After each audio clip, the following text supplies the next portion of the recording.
नमस्कार, मैं रविश कुमार। आप देख रहे हैं देश की बात 6 से 7। सौरभ शुक्ला और श्रीनिवासन जैन ने दिल्ली दंगों में अब तक दायर की गई कुछ एफआईआर का अध्ययन किया है। एक प्रश्न उठ रहा है कि क्या दिल्ली पुलिस अपनी जांच में किसी खास दिशा में जाती हुई दिख रही है। खासकर उन लोगों की गिरफ्तारियां क्या ज़्यादा हो रही हैं जिनका संबंध नागरिकता कानून के विरोध में हुए आंदोलनों से था, जो उन आंदोलनों में भाषण दे रहे थे या किसी तरह से जुड़े हुए थे। क्या इन लोगों को जानबूझकर इसमें निशाना बनाया जा रहा है, आरोपी बनाया जा रहा है? क्या सिर्फ एक भाषण देने से और इस तरह से जो भी आरोप लगाए गए हैं? मैं इसी के संदर्भ में हफिंगटन पोस्ट की पॉलिटिकल एडिटर बेतवा शर्मा की रिपोर्ट पढ़ रहा था। जामिया मिलिया यूनिवर्सिटी की सोशियोलॉजी की एमफिल की छात्रा 27 साल की हैं सफूरा जरगर के बारे में, और बेतवा सफूरा जरगर के पति से बात करते हुए लिखती हैं कि उसमें बता रही हैं कि 10 अप्रैल को पहली बार इसी दिन सफूरा जरगर को पता चलता है कि दिल्ली दंगों में उनकी भूमिका को लेकर जांच चल रही है। पुलिस उनसे पूछताछ करना चाहती है, उन्हें बुलाया जाता है और 7 घंटे तक पूछताछ चलती है। सफूरा के पति बताते हैं कि वे सबसे कहते रहे कि सफूरा गर्भवती हैं, मगर किसी ने रहम नहीं की। सफूरा पर दिल्ली दंगों की साजिश रचने और भड़काऊ भाषण देने के आरोप हैं। 10 अप्रैल को सफूरा जरगर गिरफ्तार होती हैं और 13 अप्रैल को जमानत पर रिहा कर दी जाती हैं। उसी दिन उन पर unlawful activities prevention act UAPA लगा दिया जाता है और फिर गिरफ्तार कर ली जाती हैं। सफूरा के वकील ने इस रिपोर्ट में कहा है कि उनके फोन रिकॉर्ड से पता चलता है और व्हाट्सएप देखने से कि वे चांदबाग की तरफ से गुजरी तो थीं, मगर उन्होंने वहां कोई भाषण नहीं दिया था। दिल्ली पुलिस कहती है कि 23 फरवरी को चांदबाग में सफूरा ने भाषण दिया था और 24 फरवरी को दंगा भड़का था। ये सब बेतवा शर्मा विस्तार से लिख रही हैं। सफूरा जरगर जामिया कोऑर्डिनेशन कमेटी से जुड़ी थीं, जीसस एंड मेरी की छात्रा रहीं और समाजशास्त्र में एमफिल कर रही हैं जामिया से। और हफ पोस्ट की इस रिपोर्ट के अनुसार जो बेतवा शर्मा ने लिखी है कि उनके टीचरों का कहना है कि सफूरा A+ स्टूडेंट रही हैं, काफ़ी जागरूक और मुखर छात्रा रही हैं। उनकी गिरफ्तारी के बाद ट्विटर पर उनके गर्भवती होने को लेकर बहुत ही भद्दे तरीके से मजाक उड़ाया गया, और हम क्या ही बताएं। हमारा समाज वैसे भी नारी को देवी की तरह पूछता है। जिस तरह के लोग, जिस तरह से जिनसे जुड़े हुए लोग उनके गर्भवती होने का मजाक उड़ा रहे थे, इस वक्त हम बताएंगे तो आपको आपकी ही भावना को ठेस पहुंचेगी। सफूरा के साथ उमर खालिद पर भी आरोप लगे हैं। 10 अप्रैल से सफूरा जेल में हैं, वो गर्भवती हैं। कई तरह के इन्फेक्शन की भी खबरें हमने पढ़ी। उनके गर्भ को खतरा हो सकता है, जान को खतरा हो सकता है।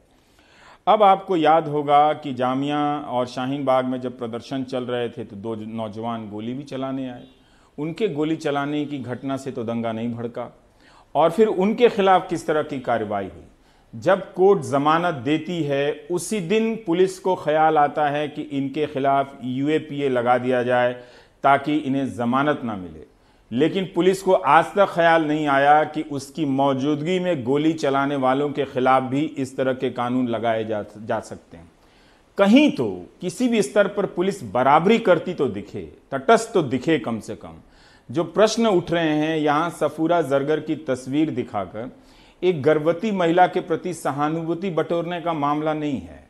सवाल यह है कि क्या एक तय नियत से इसकी जांच चल रही है। एक ऐसे समय में गिरफ्तारियां जरूर होनी चाहिए, पुलिस को अपना काम करते रहना चाहिए, लेकिन जेएनयू के मामले में कौन लोग हॉस्टल में घुसकर हिंसा करने आए थे आज तक आप नहीं जानते हैं। जीसस एंड मेरी कॉलेज में कौन लोग हंगामा करने वाले थे आज तक आप नहीं जानते हैं। लेकिन आप कुछ लोगों के बारे में आईटी सेल ने आपको बता दिया है कि ये वो लोग हैं जो दंगों में शामिल थे, और पुलिस उन्हें कई तरह के एफआईआर दर्ज करती है। तो सौरभ हमारे साथ हैं जिन्होंने पिछले कुछ दिनों में लगाकर श्रीनिवासन जैन के साथ इस एफआईआर का अध्ययन किया है। सौरभ, हम क्विंट की भी रिपोर्ट पढ़ रहे थे और हफ पोस्ट का भी तो हमने जिक्र किया ही। क्या आपको भी लगा पढ़ते समय कि ये जांच किसी खास दिशा में जाती हुई नजर आ रही है?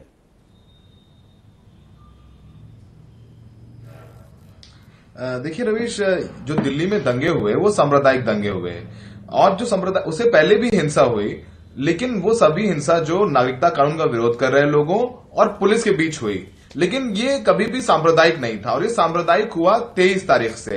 अगर आपको बताएं, दिल्ली पुलिस ने कुल 52 लोगों की मौत हुई थी इन दंगों में, जिसमें लगभग पुलिस ने 783 केसेस दर्ज किए। अब पुलिस उन सब में चार्जशीट दायर कर रही है। हमने 9 चार्जशीट्स का अध्ययन किया है रवीश। इसमें एक चार्जशीट में दिल्ली पुलिस ने दिल्ली के दंगों पर एक क्रोनोलॉजी फाइल की है, जिसमें 13 दिसंबर से शुरू किया उन्होंने, जब पहली बार जामिया में प्रदर्शन हुआ था, उससे शुरू किया। उन्होंने 15-16 तारीख का जिक्र किया है, लेकिन 15-16 तारीख को जिक्र किया है, पर उसमें यह नहीं लिखा, उसमें यह लिखा है कुछ लोग घायल हुए और कुछ पुलिस वाले घायल हुए, पर उसमें यह नहीं लिखा गया कि वहां पर बच्चों की पिटाई हुई या कुछ बच्चों को गंभीर चोटें हैं, जिसमें एक शख्स की आंखें भी चली गई, उसके बाद प्रदर्शन हुआ। ये सब कुछ नहीं लिखा गया है, और पूरी क्रोनोलॉजी लिखी गई। उसमें यह भी लिखा गया कि हर्ष मंडर गए वहां पर, उन्होंने कहा कि आप बैठे रहिए, यहीं पे उठना नहीं है आप लोगों को, नागरिकता कानून के विरोध में। सरजील इमाम का जिक्र है, चंद्रशेखर रावण का जिक्र है, शाहीन बाग का जिक्र है, लेकिन पूरा तारीख है 22 तारीख की अगर बात करें तो 22 तारीख को उसमें लिखा गया क्रोनोलॉजी में कि 22 तारीख को यहां पर जाफराबाद में महिलाओं ने 66 फुटा रोड पर उस रोड को ऑक्यूपाई कर लिया, और वो कॉल दिया गया था भीम आर्मी द्वारा, और वहां पर प्रदर्शन शुरू हो गया। लेकिन जब 23 तारीख का जिक्र करते हैं रवीश, और ये बहुत अहम हो जाता है, क्योंकि 23 तारीख से ही छुटपुट हिंसा शुरू हो गई थी। मतलब 23 दिसंबर या 23 फरवरी, उस 23 तारीख को हिंसा इसलिए शुरू हुई कि लगभग 23 फरवरी रवीश, माफी चाहते हैं, 23 फरवरी को वहां पर हिंसा शुरू हुई। और 23 फरवरी की बात करें तो उससे पहले अगर हम अभी वही जो उन्होंने क्रोनोलॉजी जो दिल्ली पुलिस ने छापी है, उसमें उन्होंने 22 तारीख को लिखा है कि blocking Jafrabad main road by protesters following Bharat बंद कॉल बाय भीम आर्मी, यानी भीम आर्मी के कहने पर लोगों ने 22 तारीख को रोड ब्लॉक कर दी। अब 23 तारीख का बहुत अहम हो जाता है रवीश, 23 फरवरी का, क्योंकि 23 फरवरी को वहां पर कपिल मिश्रा पहुंचे थे मौजपुर चौक पर। वहां पर उन्होंने प्रदर्शन शुरू किया था, और उनके सामने ही दोनों तरफ से, क्योंकि अब तक जो देखिए बहुत अहम है, बार बार ये कह रहा हूं कि अब तक ये पूरा जो प्रदर्शन था वो सरकार और नागरिकता कानून के विरोध में प्रदर्शन कर रहे लोगों के बीच था, ये हिंदू मुसलमान नहीं था। लेकिन जब कपिल मिश्रा एक सवाल करना चाहता हूं तो वहां से उनके साथ जो लोग आए और कुछ और लोग इकट्ठे हो गए। जी मेरा सवाल यह है, कपिल मिश्रा के प्रसंग पर आने से पहले, चूंकि आपने क्रोनोलॉजी की बात की और कहा कि 15 दिसंबर से ही कहानी बनाई गई है, तो उस कहानी में दिल्ली पुलिस ने क्या अपनी भूमिका के बारे में लिखा है कि जामिया के भीतर परिसर में लाइब्रेरी में हिंसा होती है? अगर मैं सही हूं, ठीक से याद है, तो पुलिस के खिलाफ भी मामले दर्ज होते हैं, इस तरह की खबरें आई थी। क्या उस क्रोनोलॉजी में जो 2 लड़के गोली चला रहे हैं उसका भी जिक्र है कि ये कोई साजिश हो सकती है, कि कोई आकर इस तरह से प्रोवोक कर रहा है कि शांतिपूर्ण धरने पर बैठे लोग हिंसक हो जाएं, जो कि नहीं हुए? क्या उस क्रोनोलॉजी में जेएनयू में जो हिंसा होती है उसका भी जिक्र है सौरभ, जो आपने एफआईआर की कॉपी पढ़ी और क्रोनोलॉजी पढ़ी? बिल्कुल नहीं रवीश, बिल्कुल कोई जिक्र नहीं है। 13 दिसंबर से जिक्र है, 15-16 की हिंसा का जिक्र है, और उसमें लिखा गया कि गाड़ियां जलाई प्रदर्शनकारियों ने, लेकिन यह जिक्र नहीं है कि पुलिस ने स्टूडेंट्स को पीटा। या तो आपको सीसीटीवी फुटेज तक आया था जिसमें पुलिस पिटाई करते हुए दिख रही है, और हमने उस वक्त स्टोरी भी की थी दिल्ली पुलिस की, ये बयान आया था कि हमने गोली नहीं चलाई, जबकि हमने एक फुटेज दिखाया था जिसमें दिल्ली पुलिस का एक जवान गोली चलाते हुए दिख रहा था। हमने उस जगह जाकर के ऑन स्पॉट जाकर के रिपोर्टिंग की थी एनडीटीवी ने कि यहां से गोली चलाई गई थी और ये वही जगह है। उसका भी कहीं कोई जिक्र नहीं है, जेएनयू का भी जिक्र नहीं है, ना ही उन 2 लड़कों का जिक्र है जिन्होंने एक पहले शाहीन बाग में जाके गोली चलाई थी, और ना ही दूसरे इंसिडेंट का जिक्र है जो जामिया में गोली चलाई गई थी। कहीं कोई भी जिक्र नहीं है, ना ही पुलिस की भूमिका का जिक्र है। बस उतना लिखा गया कि पुलिस वालों पर अटैक किया गया और डीटीसी की बसें जलाई गई, और उन्होंने षड्यंत्र वहां से जोड़ा है कि मतलब वहां से शुरू हुआ षड्यंत्र, दंगों को लेकर के आए, और फिर 22 तारीख को वहां पर 22 फरवरी को भीम आर्मी के कॉल पर वहां पर वो रोड ब्लॉक की गई। 23 तारीख को कपिल मिश्रा वहां पर आते हैं और कपिल मिश्रा आकर के उन्होंने बयान देना शुरू करते हैं कि हम इसे दूसरा शाहीन बाग नहीं बनने देंगे, हम रोड ब्लॉक नहीं रहने देंगे।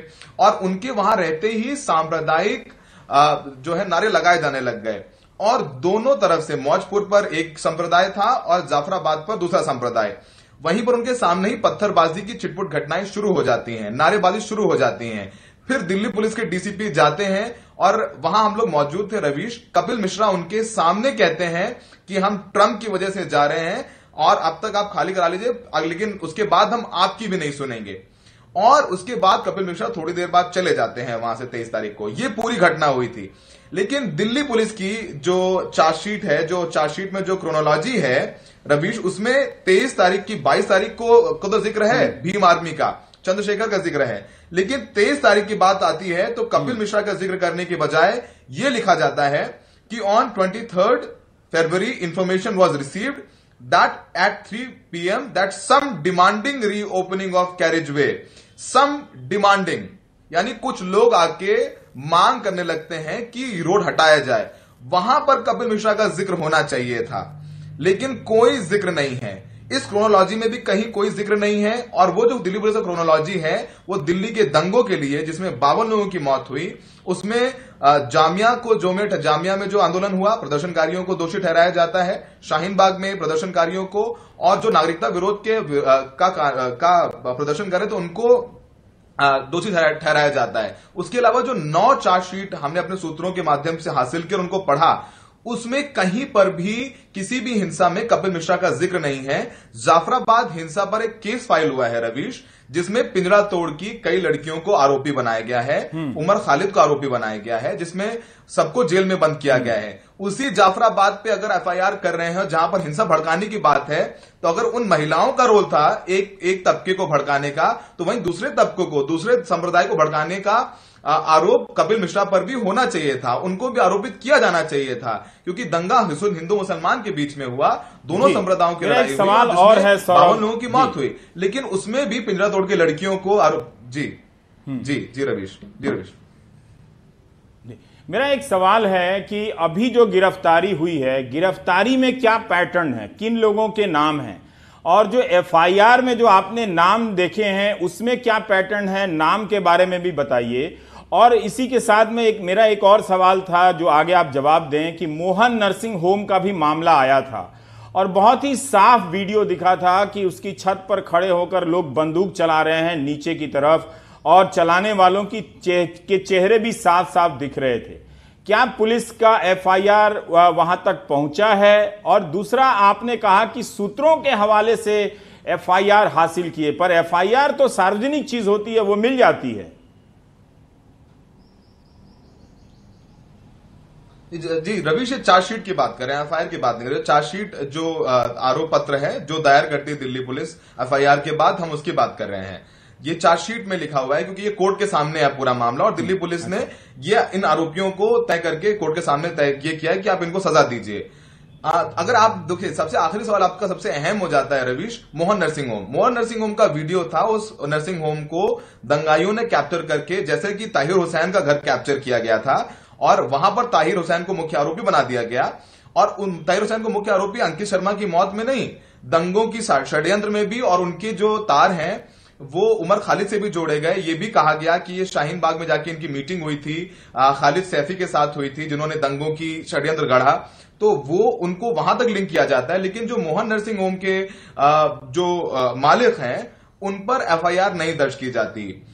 उस छत पर भी दंगाई चढ़कर गोली चला रहे हैं, जिसमें एक ई-रिक्शे वाले को गोली लगी थी, और हमने ये स्टोरी की थी वीडियो दिखा करके, जिसमें रिक्शा वाले को गोली लगी थी, और वो भी फुटेज में था हमारे कि ऊपर उनके छत से कैप्चर करके गोली चलाई जा रही थी। तो अगर ताहिर हुसैन के खिलाफ मुकदमा दर्ज होता है और उन पर कार्रवाई होती है, तो कहीं ना कहीं मोहन नर्सिंग होम के जो मालिक हैं उन पर भी कार्रवाई होनी चाहिए थी, तो वो ऐसा नहीं हुआ। अब जो आपका पहला सवाल था रवीश, जो आरोपी किनको बनाया गया है, देखिए षड्यंत्र की बात करें, जो क्रोनोलॉजी दिल्ली पुलिस की कहती है, षड्यंत्र करने में दिल्ली पुलिस ने सीधे दोषी ठहराया है, आरोपी बनाया है, जो जामिया और नागरिकता कानून का विरोध कर रहे थे, जिसमें जामिया कोऑर्डिनेशन कमेटी के प्रमुख, उनको जेल में डाला गया है। मिरान जो कि वहां पर एक एक्टिविस्ट थे, उनको डाला गया है जेल में। आसिफ तन्हा, जिनको जेल में डाला गया है। शफूरा की बात करें तो शफूरा जेल में है भड़काऊ भाषण देने के लिए, लोगों को भड़काने के लिए। इशरत की बात करें, इशरत जेल में है, जिनको भड़काऊ भाषण और लोगों को भड़काने और षड्यंत्र करने के का आरोप में उनको आरोप तय किया गया उनके ऊपर, उनको जेल में डाला गया है। और तमाम सैकड़ों लोग हैं जिनके खिलाफ नामजद एफआईआर करके उनको अरेस्ट किया गया है। और इसके अलावा कई जो है जिसमें कुछ कहें तो जिसमें मुस्लिम संप्रदाय के लोगों की मौत हुई, जैसे कि एक हमने चार्जशीट पढ़ी जिसमें अकबरी देवी की, जो हमारे सूत्रों से प्राप्त हुई में, उनमें एक 85 साल की एक महिला थी, उनकी मौत हो गई थी, उनको घर के अंदर जिंदा जला के मार दिया गया था। उसमें कुछ हिंदू लोगों को नामजद दर्ज किया गया है, 6 लोगों को उसमें अरेस्ट किया गया है, उनके खिलाफ आरोप पत्र दायर किए गए हैं और उनको जेल में है। और दिल्ली पुलिस ने लिखा है अपने नोट में कि उन्होंने बार बार बेल की अर्जी दाखिल की, पर कोर्ट में दिल्ली पुलिस ने अच्छे से पैरवी की और उनकी बेल की अर्जी खारिज हो गई। तो ये पूरा एक कहा जाए कि कहानी है, लेकिन दिल्ली पुलिस की क्रोनोलॉजी में कहीं कपिल मिश्रा का जिक्र नहीं है, और जहां पर जिक्र होना चाहिए था वहां पर कपिल मिश्रा को सम क्राउड बना दिया गया, यानी भीड़ इकट्ठा हुई। एक सवाल और है, भीम आर्मी का जिक्र है, हर्ष मंडल का जिक्र है, सरजील का जिक्र है। जी, अब मैं एक सवाल और है कि वो एक तस्वीर आई थी कि जिसमें 4 लोग नीचे पड़े हुए हैं और वो अंत में वो एक लड़का मर जाता है, पुलिस वाला उसे लाठी से कुछ कह रहा है, कर रहा है। वो मामला क्या था, दर्शकों को याद दिलाएं, और उस मामले में क्या कोई चार्जशीट अभी तक दायर हुई है?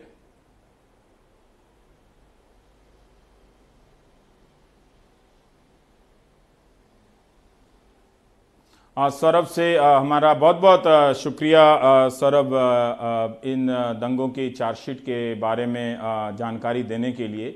कहीं ऐसा तो नहीं कि कई महीनों बाद स्मृतियों का लाभ उठाया जा रहा है कि लोग अब भूल चुके होंगे, तो अपने हिसाब से सब कुछ करो, मामला अब अदालत के सामने है।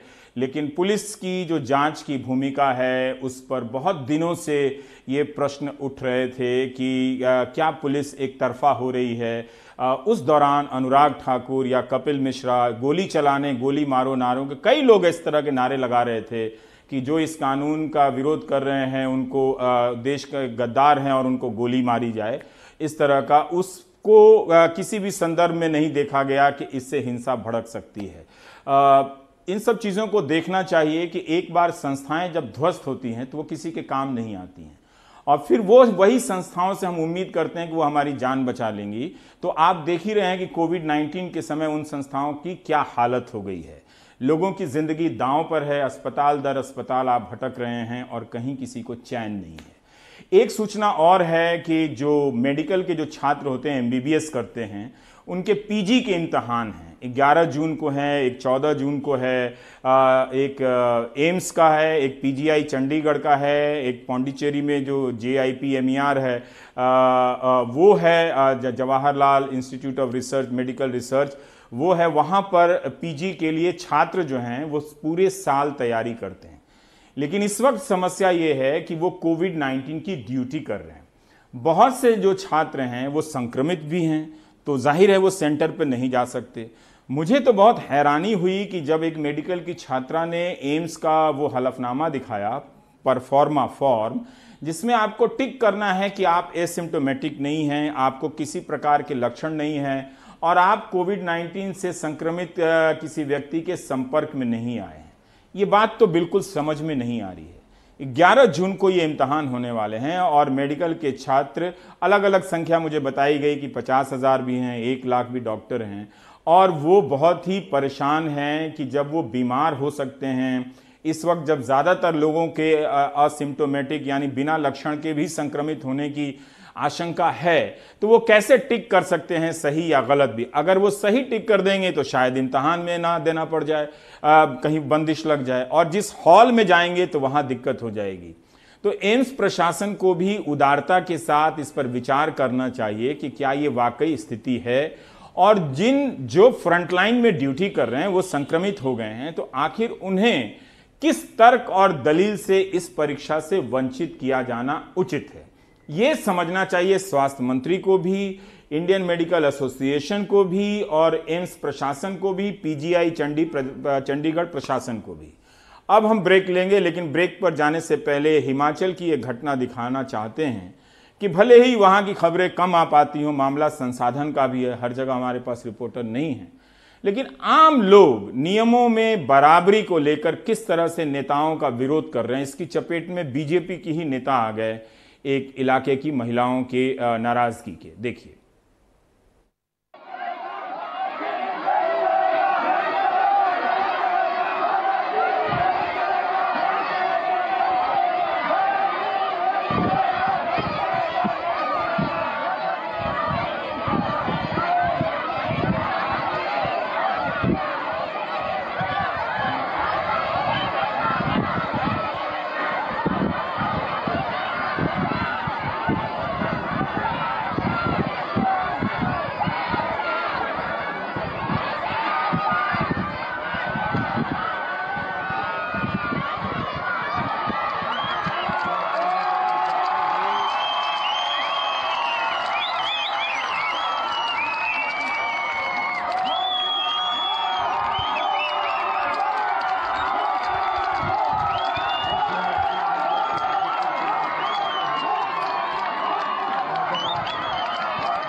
आपके मोबाइल वीडियो हमको रोज मिलते हैं, लेकिन उनमें से कई वीडियो अहम होने के बाद भी हम इस्तेमाल नहीं करते क्योंकि उनको सही ढंग से शूट नहीं किया गया होता है।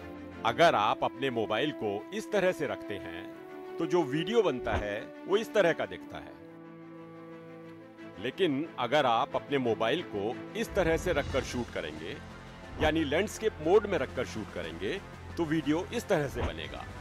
स्क्रीन भरी हुई दिखेगी आपके वीडियो से। तो सही खबर को सही तरीके से शूट करें।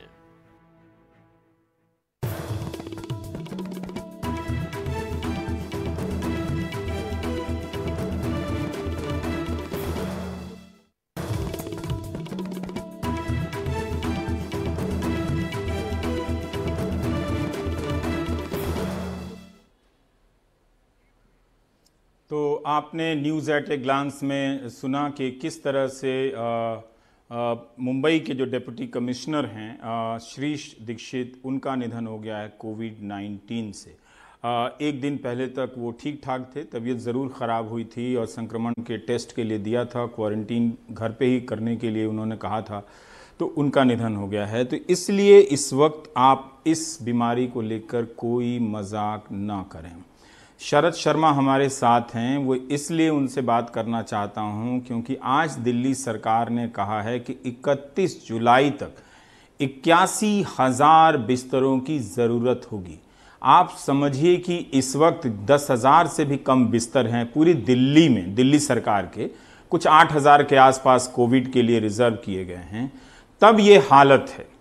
और यही नहीं, जो केंद्र के अस्पताल हैं, आरएमएल, सफदरजंग और एम्स, वहाँ से भी कोई बहुत अच्छी खबरें नहीं हैं। और जो आसपास के जो इलाके हैं, वहाँ के अस्पतालों में भी लोग यहाँ से वहाँ घूमते नज़र आ रहे हैं। तो शरद, हम ये जानना चाहते हैं कि ये जो प्रेजेंटेशन है दिल्ली सरकार का कि 31 जुलाई तक अकेले दिल्ली में 5.5 लाख संख्या हो जाएगी मरीजों की और 81,000 बिस्तरों की ज़रूरत पड़ेगी, क्या हम ये समझें कि राजनीति के कारण ये अनुमान दिखाया गया है ताकि दिल्ली सरकार खुद को कह सके कि उसका दिल्ली के लोगों के लिए अस्पतालों को रिजर्व करने का फैसला सही था, या वाकई स्थिति इतनी भयावह नजर आ रही है? शरद,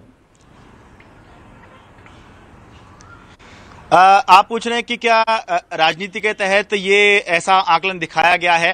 थोड़ा थोड़ा इसमें राजनीति से हम इनकार नहीं कर सकते, क्योंकि ये 31 जुलाई तक का सरकार का क्या असेसमेंट है, 5.5 लाख केस हो जाएंगे, 81,000 बेड की जरूरत होगी, ये हमें आज पहली बार तब पता चला जब ये मामला अटका और उपराज्यपाल के साथ तनातनी चल रही थी। लेकिन पूरा ये असेसमेंट राजनीति की देन है ऐसा नहीं कह सकते, क्योंकि पिछले काफी दिन से हम जो स्वास्थ्य मंत्री हैं सत्येंद्र जैन, उनसे लगातार पूछ रहे थे कि अभी आपका क्या असेसमेंट है। तो जब 20,000 मामले थे तब वो बता रहे थे कि 13 से 14 दिन के अंदर जो है डबलिंग रेट चल रहा है, यानी कि अब अगले 13-14 दिन के अंदर 40,000 केस हो जाएंगे। अभी कल ही जब ये सब मामला सामने नहीं आया था तब भी मैं स्वास्थ्य मंत्री के पास गया था, तो उनसे मैंने पूछा था कि क्या आपका क्या असेसमेंट है। तो उन्होंने कहा कि देखिए सीधा असेसमेंट है हमारा कि अभी लगभग 28-29,000 केस हैं और 12-13 दिन के अंदर जो है हमारा डबलिंग रेट है, यानी कि अगले 2 हफ्ते के अंदर हम ये मान के चलें कि लगभग 56,000 केस जो हैं हमारे हो जाएंगे। तो पूरी तरह से राजनीति नहीं कह सकते इसको, लेकिन थोड़ी है कि 31 जुलाई वाली बात जो है वो अब इसके अंदर आनी शुरू हो गई। लेकिन सबसे अहम बात रवि जी आज ये मेरा एक सवाल है खुलकर दिल्ली सरकार ने औपचारिक, हाँ जी आप अपनी बात कहिएगा, पर मैं सवाल यहां पर पूछ लूं कि जब 81,000 बिस्तरों की जरूरत होगी तो ये कहां से आएंगे? और सत्येंद्र जैन कह रहे हैं कि इस 30 जून तक खत्म होते होते 15,000 बिस्तर की जरूरत पड़ेगी। अभी तो 8,000 10,000 में इतनी मारामारी है, फिर क्या होगा? कहां से ये बिस्तर आएंगे? कम्युनिटी स्प्रेड पर सत्येंद्र जैन ने क्या कहा? शरद आप अपनी बात भी पूरी करें। देखिए पहले मैं अभी की स्थिति बता दूं तो दिल्ली के अंदर जो ज्यादातर जो ठीक ठाक बड़े अस्पताल हैं, अपोलो, मैक्स, फोर्टिस, एस्कॉर्ट्स, ये जो सुनते के साथ ही हम जिनमें इलाज कराना चाहते हैं और हमें लगता है कि बढ़िया इलाज हो जाएगा, यहाँ लगभग सारे ही बिस्तर फुल हो चुके हैं। आप कहीं भी जाएंगे बेड आपको नहीं मिल पाएगा। ऐसा नहीं है कि आपको मना किया जाएगा, वो स्थिति भी कुछ और थी, लेकिन औपचारिक रूप से ऐप के अंदर ही दिखाया जा रहा है कि बेड अवेलेबल नहीं है। आपने पूछा कि बेड्स कहां से आएंगे, तो जब आगे अभी स्थिति और खराब होगी तो उस सूरत में अभी जो प्राइवेट हॉस्पिटल के बेड्स बचे हुए हैं जिनमें और मरीजों का इलाज चल रहा है, जो जनरल बीमारियां होती हैं, धीरे धीरे करके हम देखेंगे कि पहले ही इस समय पर इलाज नहीं हो रहा है, बाकी जो इलाज हो भी रहा है धीरे धीरे वो भी खत्म होता चला जाएगा। धीरे धीरे हम देखेंगे कि सरकार ने जो छोटे पैमाने पर होटल्स को अटैच किया है हॉस्पिटल के साथ में, अब बैंक्वेट हॉल्स भी जो हैं वो हॉस्पिटल के साथ अटैच किए जाएंगे और आइसोलेशन बेड्स की व्यवस्था करनी पड़ेगी। एक टेम्परेरी व्यवस्था हमें जो है दिखाई देगी, तो ये अभी आने वाले दिन में दिखाई देगा। और बड़े बड़े जो स्टेडियम हैं उनको भी दिल्ली सरकार अब तैयारी कर रही है, आइडेंटिफाई कर लिए गए हैं, जैसे इंदिरा गांधी इंडोर स्टेडियम है, तालकटोरा इंडोर स्टेडियम है, बड़े बड़े स्टेडियम जहां पर स्पोर्ट्स हुआ करते थे, अब यहां पर बेड्स लगेंगे और यहां पर आइसोलेशन बेड्स की व्यवस्था होगी। यहां पर मरीजों को इलाज दिया जाएगा या क्वारंटीन सेंटर बनाने की व्यवस्था की जाएगी। पहली बार दिल्ली सरकार ने आज ये माना औपचारिक तौर पर, हालांकि वो संकेत पहले देते रहे हैं, लेकिन पहली बार औपचारिक तौर पर यह कहा उन्होंने कि दिल्ली के अंदर कोरोना कम्युनिटी स्प्रेड की स्टेज में पहुंच गया है। कम्युनिटी स्प्रेड क्या होता है कि जब जिसको कोरोना है उसके बारे में ये ना पता लग पाए कि उसका स्रोत क्या है, कहां से इन्फेक्शन उसको लगा है। 50% मामले सरकार ऑन रिकॉर्ड कह रही है कि 50% मामले ऐसे इनका सोर्स पता ही नहीं है। अब एलजी के यहां जो डीडीएमई की बैठक हुई उसमें इस बात को रखा गया, लेकिन दिल्ली सरकार का कहना है कि केंद्र सरकार ने फिलहाल मना कर दिया है कि दिल्ली के अंदर कम्युनिटी स्प्रेड की स्टेज नहीं है। तो सवाल यही उठ रहा है कि अगर 50% मामलों का सोर्स ही नहीं पता है तो फिर कम्युनिटी स्प्रेड की स्टेज नहीं है, तो फिर ये कौन सी स्टेज है जिसके अंदर हम जी रहे हैं। बिल्कुल जी, बहुत बहुत शुक्रिया शरद ये जानकारी देने के लिए। तो आपने देखा कि आपको लौटकर आना ही पड़ेगा। जो सवाल जिन बातों पर गंभीरता से पहले होनी चाहिए थी हम कर भी रहे थे। दुनिया के तमाम बड़े अस्पतालों के डॉक्टर से, भारत में जो डॉक्टर हैं, एपिडेमियोलॉजिस्ट हैं जो इस विषय को जानते हैं, उनसे बातचीत कर रहे थे, तो लोग ही कह रहे थे कि चर्चा बहुत बोरिंग हो रही है। पर मैं जानता था कि ये स्थिति आएगी। अभी आप बहुत तरह की मुश्किलात देखेंगे कि लड़ाइयां होंगी अस्पतालों को लेकर, बिस्तरों को लेकर, लोग एक दूसरे के इस तरह से झगड़ा झुगड़ी बढ़ जाएगा। पर आप देखिए कि इस स्थिति में भी जो पीजी का इम्तहान हो रहा है, जो डॉक्टर फ्रंटलाइन ड्यूटी पर लगा है उससे कहा जा रहा है कि आप 11 जून को जाकर एम्स पीजी की परीक्षा दें, पीजीआई चंडीगढ़ की परीक्षा दें। क्या यह परीक्षा होनी चाहिए थी? यह तर्कसंगत बात नहीं है कि जिन लोगों को आपने ड्यूटी पर लगाया है उन लोगों को आप परीक्षा की तैयारी, उसकी यातना, बेचैनियों में झोंक दें। दूसरी बात यह है कि ठेकेदार से बिस्तर लगा देने से अस्पताल नहीं बनता। ये बात मैं हिंदी में, वो भी सरल हिंदी में, पिछले 5 साल से प्राइम टाइम के कई एपिसोड में कह चुका हूं कि बीमा की पॉलिसी पे जो वाहवाहियां आप देते हैं या लूटी जाती हैं, उससे अस्पताल नहीं बनता है। अस्पताल बनता है डॉक्टर को पैदा करने से, डॉक्टर को नौकरी के अच्छे माहौल देने से। अब अजय झा, राहुल गांधी ने आज एक ट्वीट किया है। अजय झा दिल्ली के पत्रकार हैं, कांग्रेस कवर करते रहे हैं। आप अजय झा की बात को सुनिए। जब एक पत्रकार इतना विवश है कि उनके परिवार में 2 व्यक्तियों की मौत हो गई है, खुद उनकी पत्नी, दोनों बेटियों को संक्रमण हो गया है, इलाज के लिए वो वीडियो बनाकर मदद मांग रहे हैं, तो अब आप सोचिए कि एक ऐसी स्थिति भी आएगी जहां संपर्क होने का भी कोई मतलब नहीं रह जाएगा। आप अजय झा को सुनिए। मेरा नाम अजय झा है, मैं एक पत्रकार हूँ। मेरे घर में सभी लोग पॉजिटिव हैं। मेरी बीवी, मेरी 2 छोटी बेटी। पिछले 10 दिनों में 2 लोगों की मौत हो चुकी है। मेरे घर में मेरी वाइफ के पिता, पहले उनकी मौत हो गई और अब 1 दिन पहले, 2 दिन पहले मेरी मदर इन लॉ की भी डेथ हो गई इसी घर में। बहुत देर तक बॉडी यहाँ रखी रही, कोई लेने नहीं आया। एम्बुलेंस आया, वो ले नहीं गया। आपस में सब एक दूसरे के ऊपर जिम्मेदारी डाल रहे हैं। केजरीवाल और बाकी सरकार दावा कर रही है सब कुछ है, लेकिन सच्चाई है कुछ भी नहीं है। लोग बस भगवान भरोसे हैं। बहुत तकलीफ में हूँ मैं और मेरा परिवार। बस यही है कि लोग मदद करें, किसी तरह से संकट से बाहर निकालें। मेरे 2 छोटे बच्चे हैं, 2 बिटियाँ हैं मेरी, एक 9 साल की, एक 5 साल की, और 2 लोगों की मौत हो चुकी है। वाइफ पूरी तरह से टूट चुकी है। बहुत हिम्मत कर रहा हूँ, लेकिन पता नहीं क्या होगा। मदद चाहिए, इलाज चाहिए। यही उम्मीद है कि लोग सुनेंगे, आगे आएंगे, मदद करेंगे।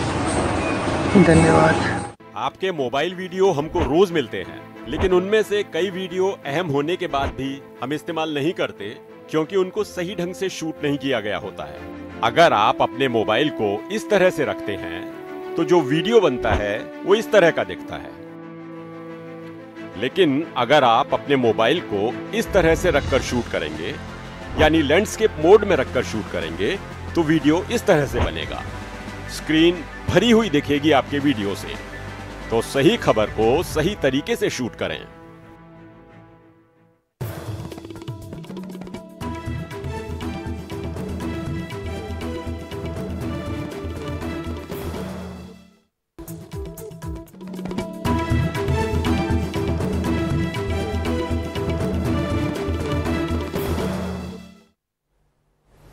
अब आते हैं उत्तराखंड की तरफ, चलते हैं। दिनेश मानसेरा से बात करेंगे। वहां मैं देख रहा था कि राज्य सरकार कह रही है कि कोरोना संक्रमित की मृत्यु पर आश्रित को 1 लाख रुपए की सहायता राशि दी जाएगी। जब केंद्र सरकार का आपदा एक्ट लगा है तो केंद्र सरकार को ही ऐसी परिस्थितियों में एक सहायता राशि तय करनी चाहिए कि सभी को 10 लाख मिलेगा। पता चला कि दिल्ली में कोई 10 लाख दे रहा है, कहीं 1 लाख दे रहा है, कहीं कुछ पता ही नहीं है। दिनेश, बहुत से लोग फ़ोन कर रहे हैं कि वहाँ के अखबारों में पढ़ रहे हैं कि अस्पताल गायब है, कोविड-19 का फाइलों में ही चल रहा है, फिर सैंपल गायब है, फिर ये भी चल रहा है पीपीई किट दुगने दाम पर खरीद लिए गए हैं, ये सब भी चल रहा है। तो राज्य में ये इन खबरों के संदर्भ में हम अभी जानना चाहते हैं कि क्यों ऐसा है कि वहाँ पर कभी 7,000 वेटिंग है, कभी 6,000 वेटिंग है, कभी 5,000 वेटिंग है सैंपल टेस्ट करने के लिए। टेस्ट करने के लिए सैंपल दे दिए गए हैं और 5,000 वेटिंग है। ऐसा क्यों है दिनेश? रवीश, ऐसा है कि पिछले कुछ समय से, जब से ये प्रवासी यहाँ पर आए हैं, उसके बाद से यही चीजें सामने आ रही हैं कि जितने भी जो टेस्ट हो रहे हैं वो इस तादाद में हो रहे हैं क्योंकि अचानक संख्या बढ़ गई। और उसके बाद से जो हॉस्पिटल्स हैं, जहाँ पे उत्तराखंड में केवल 4 स्थानों पे कोरोना टेस्ट हो रहे हैं, 3 जो है गढ़वाल में है और 1 कुमाऊं वाले इलाके में हल्द्वानी में है।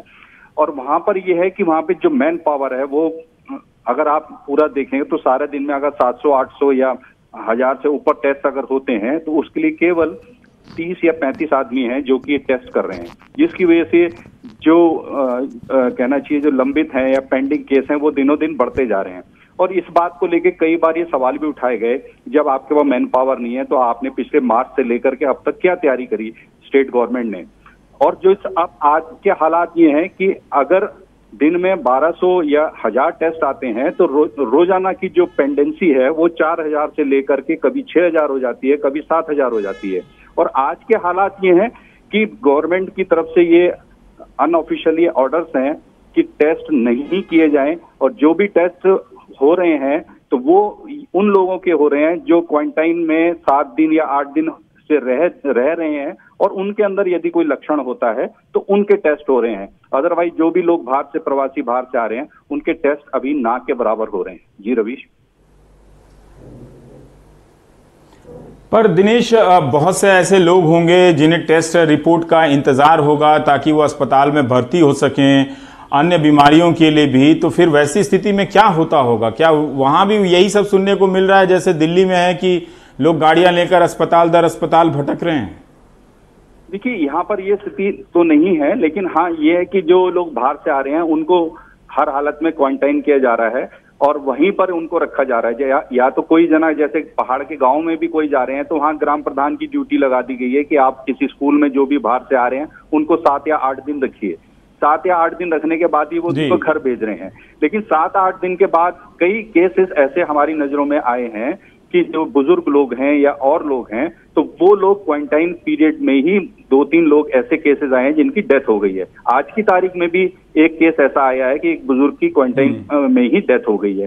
तो ये जो कारण सामने आ रहे हैं उसके पीछे वजह यही है कि जो टेस्ट रिपोर्ट्स हैं वो लगातार पेंडिंग है, और इस मामले में कितनी भी उनके ऊपर प्रेशर नेताओं के द्वारा या समाज के संगठनों द्वारा जो डाला जा रहा है वहाँ कोई सुनवाई जैसी किसी हॉस्पिटल में नहीं है। वो अपने हिसाब से काम करते हैं। रवीश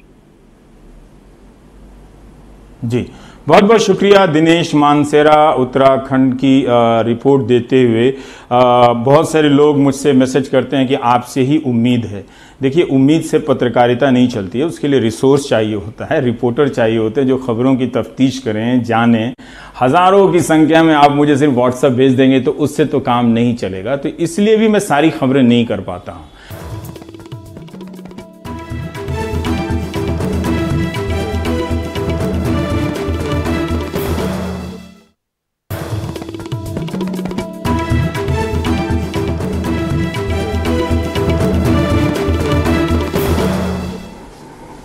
आप देख रहे हैं देश की बात 6 से 7। असम के तिनसुकिया से तस्वीरें आ रही हैं। लोग, स्थानीय लोग काफ़ी बेचैन हो गए हैं। वहां इंडियन ऑयल के एक तेल कुएं में आग लगी है। पिछले 14 दिनों से गैस का रिसाव हो रहा था, लेकिन आज एक किसी जगह पे धमाका हो गया जिससे आग की लपटें उठी हैं। असम के मुख्यमंत्री ने कहा है कि सेना और वायुसेना दोनों से मदद मांगी गई है।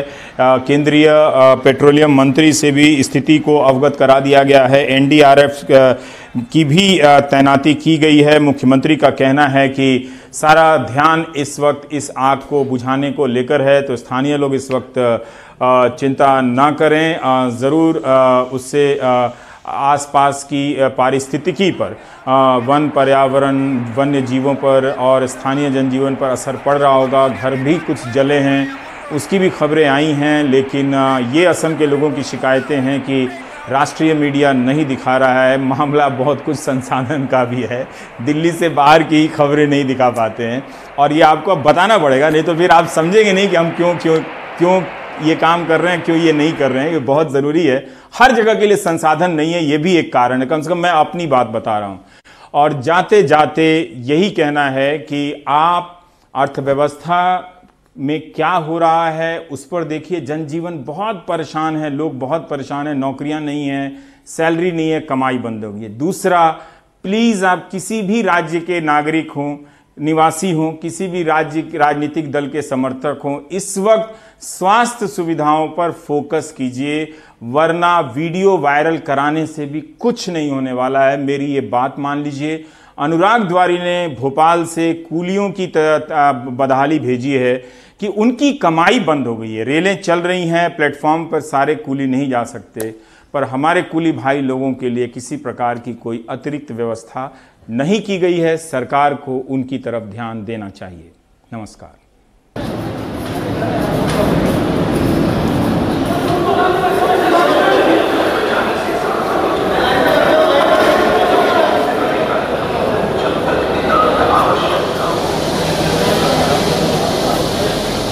हमारी एक मांग है कि जैसे लालू यादव ने हमें 4th क्लास में करा था, उसी प्रकार हमको कर दे, ताकि हमारा घर गृहस्थी चलती रहे। औसत एक दिन में कितनी कमाई हो जा रही है? औसत में 50-100 रुपये मुश्किल से बस। कभी कभी तो बेगर बोनी के जा रहा है सर। कभी तो सर कोई मान लो कभी कभी तो खाली हाथ भी जाना पड़ता है हमें। कभी एक 50 भी मिल गए तो ठीक है, नहीं तो वो भी नहीं मिल पा रहे हैं। सभी के मन में डर है, जितना चल रहा है देश के अंदर कोरोना का इतना चल रहा है, पैसेंजर में भी डर है और कुलियों में भी डर बना हुआ है। तो सरकार से क्या मांग है आप लोगों को? सरकार से तो यही मांग है कि कोई आर्थिक सहायता दी जाए, क्योंकि हमारे पास तो कुछ भी नहीं है।